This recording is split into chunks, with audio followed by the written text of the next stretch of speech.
এটা নিয়ে একটু প্র্যাকটিস করার চেষ্টা করবো। হ্যাঁ, তো দেখেন আমরা যে রেফারেন্সটা পাইছি সেখানে অনেক ডিফারেন্ট ভ্যারাইটিসের পাখি আছে।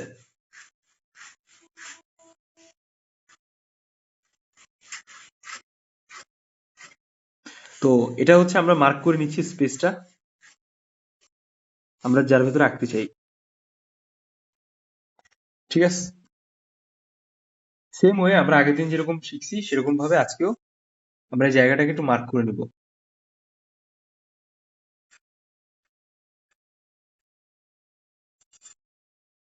এভাবে আমরা টোটাল এরিয়াটাকে মার্ক করে নিব। আর এটার জন্য কিন্তু আপনাদের লাইন ড্রয়িং এ অনেক তুখর হইতে হবে, মানে অনেক ব্রিলিয়েন্ট হওয়া লাগবে লাইন ড্রয়িং এ, তা না হলে কিন্তু আপনি সরাসরি হচ্ছে এরকম মার্ক করতে পারবেন না জায়গাটা। কারণ পরীক্ষা হলে আপনারা জানেন যে স্কেল ছাড়া আঁকতে হয়। তো তারপরেও যদি আপনারা একটু মানে এইভাবে ধরে চেষ্টা করতে পারেন, it's all up to you.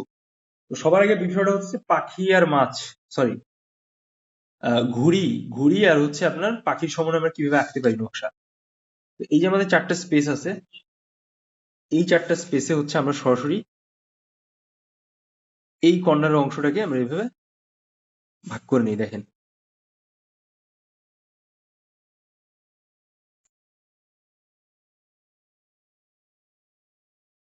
ঠিক আছে, তো আমরা এই লাইনটাকে ইউজ করে, এই যে 4টা লাইন আছে এই লাইনটাকে ইউজ করে হচ্ছে আমরা একটা পাখির শেপ আঁকানোর চেষ্টা করব। হুম, তো আমি আগেও বলছি, আমি এখনো বলছি, খুব কমপ্লিকেটেড কিছু ফর্মে যাওয়া যাবে না। কারণ মেইন এক্সামে হইতেছে আপনাদের কিন্তু খুব কমপ্লিকেটেড হয়ে যাবে যদি আপনি অনেক কমপ্লেক্স ফর্ম ইউজ করেন মেইন এক্সামের জন্য। কারণ আমরা প্রিভিয়াসলি দেখছি যে এই জিনিসটা আপনি যদি ভালোভাবে না ব্যবহার করেন বা উপস্থাপন করেন তাহলে কিন্তু আপনি অনেক কট খাবেন। ব্যাপারটা খুব সহজ যদি আমি বলি, তো ঘুড়ি হচ্ছে আমরা এই 4টা কর্নারে হচ্ছে আমরা ঘুড়ি অ্যাড করে দিতে পারি এভাবে। জাস্ট এই যে জিওমেট্রিক শেপটা আছে জিওমেট্রিক শেপটাকে কাজে লাগিয়ে।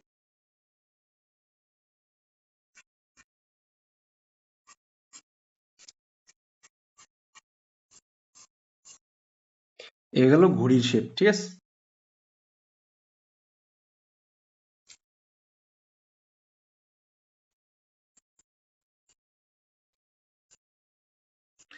আপনি এই বেসিক লেআউটটাকে ধরার চেষ্টা করবেন।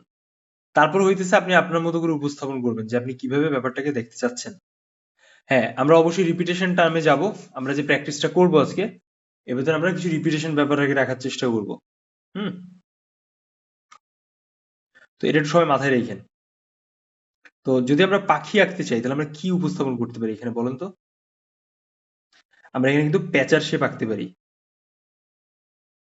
তাই না?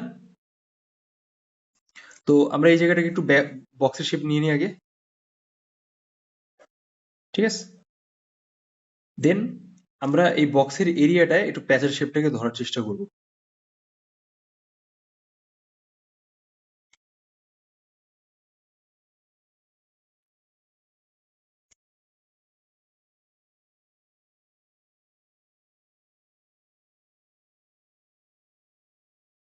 খেয়াল করেন ভালোভাবে।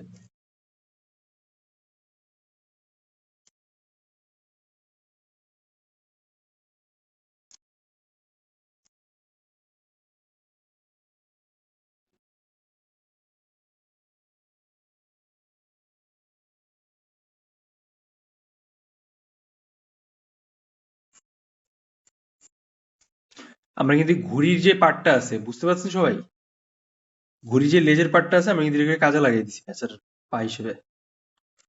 এবার হইতেছে আপনি এখান থেকে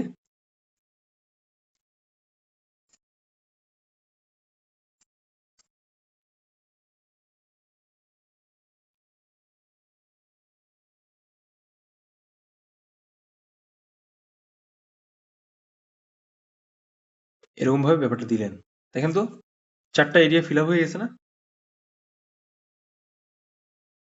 খেয়াল করছেন সবাই? এখন প্রশ্ন হচ্ছে যে এই ভেতরের পার্টে আমরা কি করব? আমরা এই ভেতরের পার্টে কি করতে পারি উপস্থাপন করার জন্য? আমরা কিন্তু এখানে সরাসরি হচ্ছে প্যাচার যে উপরের পার্টটা থাকে এটাকে অ্যাড করার চেষ্টা করব। ঠোঁটের পার্টটা থাকে এরকম। ঠিক আছে,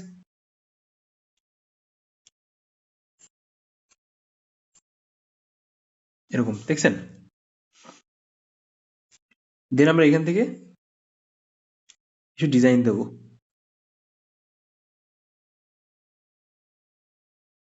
দেন চোখের এই পার্টটা সেম,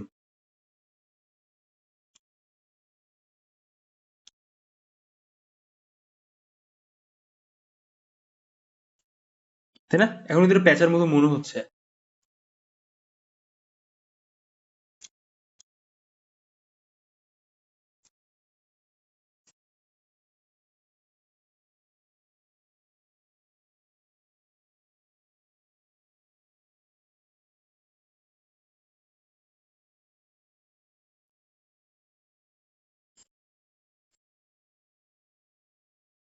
দেখছেন মনে হচ্ছে না যে চারটা পেঁচা আর ঘড়ি? হ্যাঁ, সবাই বুঝতে পারছেন? কোয়েশ্চেন কমন পড়ছে? ওকে, সো চলেন আমরা হচ্ছে এই বিষয়টাকে একটু ভালোভাবে রিপিটেশনে ফেলার চেষ্টা করি। চারটা অংশ আছে, ইজি হয়ে যেতে হবে। খেয়াল করুন সবাই, এটা একটু কমপ্লেক্স জিনিস আমি আঁকছি, সো আপনাকে চেষ্টা করতে হবে যে টাইমটাকে ফোকাস করে রিপিটেশনের অংশটাকে ফুলফিল করা। দেখেন,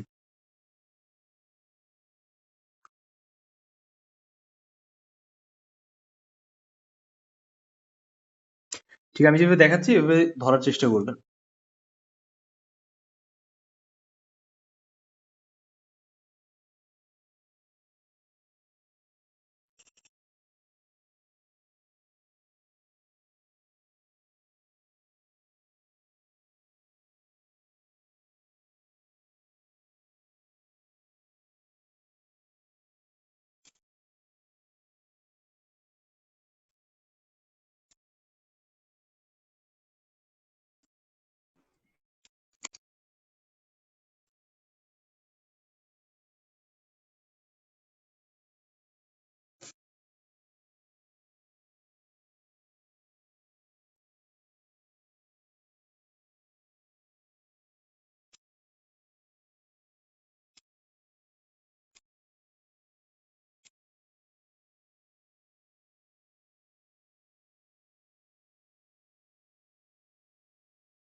দেখছেন আমি কিভাবে জিনিসটাকে দুঃখ করলাম?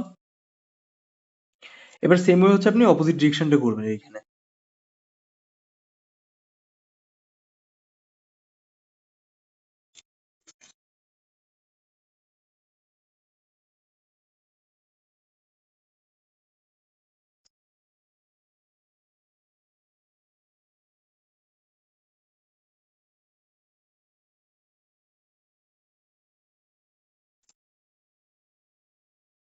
হ্যাঁ,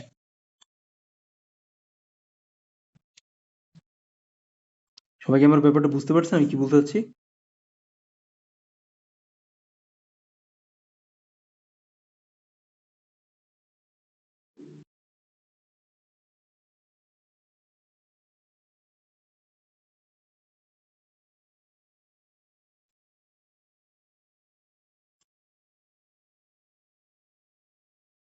গোলায় না, রিপিটেশন, এটা কিন্তু মাথায় রাখতে হবে। এটা কিন্তু অনেক সময় গোলায় যায়।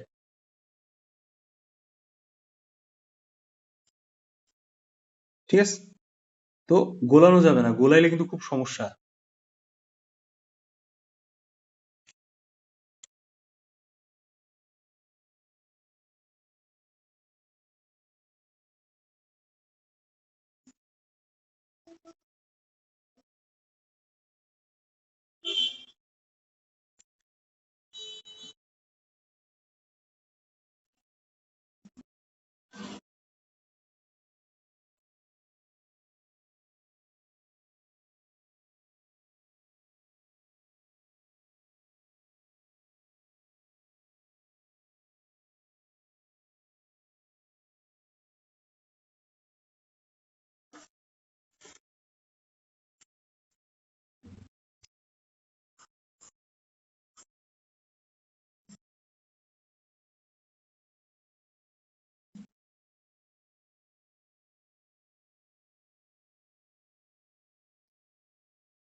ভাইয়া এই নকশাটা করার জন্য কি যে নির্দিষ্ট কোনো সাইজ আছে? ছয় ছয়, ভালো কোশ্চেন করছেন, ছয় ছয়, আট আট।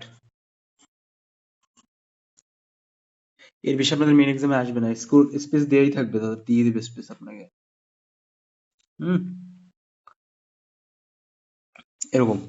তো আই হোপ আপনারা বুঝতে পারছেন আমি কিভাবে দেখাচ্ছি। এবার আপনারা এটা একটু ট্রাই করেন।